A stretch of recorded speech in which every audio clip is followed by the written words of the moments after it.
We're about to take a step inside a small d Democratic nightmare that also happens to be a big D Democratic nightmare, a nightmare that actually happened at least once before in this country in the year 2000.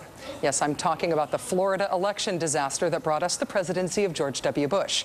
This year, could it happen all over the country? Even if the polls don't shift much over the next 2 weeks, could Barack Obama end up losing the election by virtue of Republican efforts to prevent people from voting or from having their votes counted? In 2000, the most obvious problems and villains were in Florida. This year, we may be seeing the effect of the worst practices of voter suppression, especially the purging of voters from voter rolls, being nationalized, systematically spread into many, many other states. Think back to that Bush v. Gore nightmare, and back to Katherine Harris, Florida's then Secretary of State. She's best known for stopping the recount. Less well remembered, however, is her removing 57,000 Florida voters from the rolls because their names, she thought, were similar to those of people convicted of crimes. So what did America learn from Florida 2000 about partisan officials running the election business instead of nice bipartisan county election boards? Well, not much. Or way too much, depending on how you look at it. The Katherine Harris effect has caught on across the country thanks to the law intended to reform the system after the Florida fiasco, the Help America Vote Act. Partisan secretaries of state, not county election boards, thanks to HAVA, are now in charge of maintaining lists of voters. So that means would-be Katherine Harrises around the country get their chance to put their personal spins on how our elections are conducted and who gets to vote. In some states, that means wholesale voter purges. Leading the nation is the state of Colorado, with purge numbers that some experts estimate have been as high as 19% of all voters.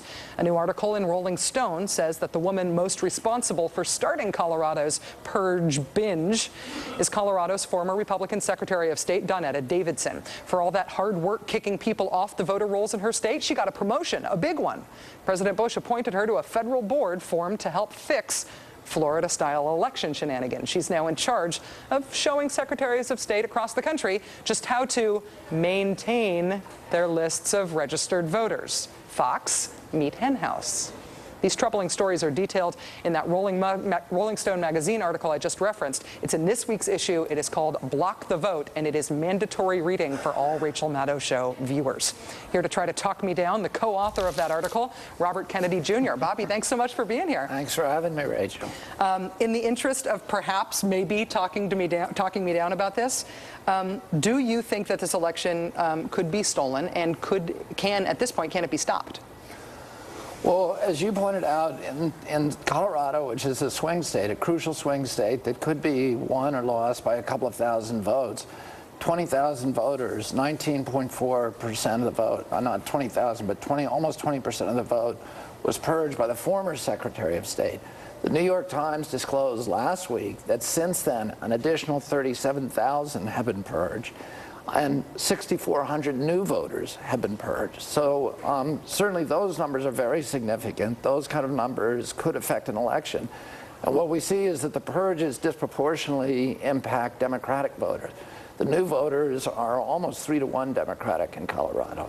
So if you purge 6,400 new voters, you're getting rid of a substantial number of Democrats. And the algorithms that they use that are in what you call the Help America Vote Act, which incidentally was passed by the Republican Congress and the Republican Senate and the Republican President. But it was designed by, there were some Democrats involved in the original writing, but it was really hijacked by Bob Ney, Congressman Bob Ney, who's now in prison, and Jack Abramoff, who's now in prison. And it's been used to erect a series of barriers that make it really an obstacle course, particularly for African Americans to vote, for Hispanics to vote, for young people and old people. One of the requirements that is now spread through most of the states via HAVA is identification requirements. Now, you may say, well, it's no problem. Every time I go to write a check, I show my ID. I show a government-issued ID, a driver's license. But in fact, there's a lot of Americans who don't have driver's license. 1 in 10 American of voter age do not have driver's license. Who are they? They're senior citizens, they're young people, they're people who live in cities, and they're black people. In other words, Democratic voters. 1 in 5 black voters does not have a driver's license. That means if you require a driver's license, you're getting rid of 20% of the black voters in this country. There's other things that are now used also to purge mainly African American voters. In the last election in 2004, according to the United States Election Commission, there were 1 million black voters whose votes were not counted. 2.7 million Americans altogether, mainly Democrats. But a lot of these methods target African American voters. Another method that is being used that's probably the most frightening is called the perfect match type match. And what that says is that if your registration, the information on your registration, the government agencies, the electoral officials in each state are required to check your registration information against existing government databases, your Social Security database and your driver's license database.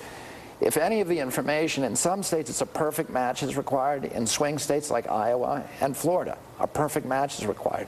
Perfect match, so that means like middle initial, hyphens, everything. Exactly. Yeah. So if I wrote my name on my driver's license, Robert F. Kennedy, and I wrote on my registration to vote, Robert Francis Kennedy Jr., my registration would be thrown out. And that's what the new Secretary of State of Colorado has done to these 6,400 new voters who are, again, mainly Democratic. It's one thing to understand what these tactics are, and when you lay it out that way, it's very easy to see why they have chosen these targeting new voters, these ID requirements, this perfect match stuff, because obviously this sort of selects for likely Democratic voters to keep people away from the polls. It's one thing to know why it's happening and that it is happening. It's another thing to know how to stop it. One of the things that you've talked about a lot on this show is the Bradley effect. Yeah. And one of the best explanation about the Bradley effect, which is really the difference between the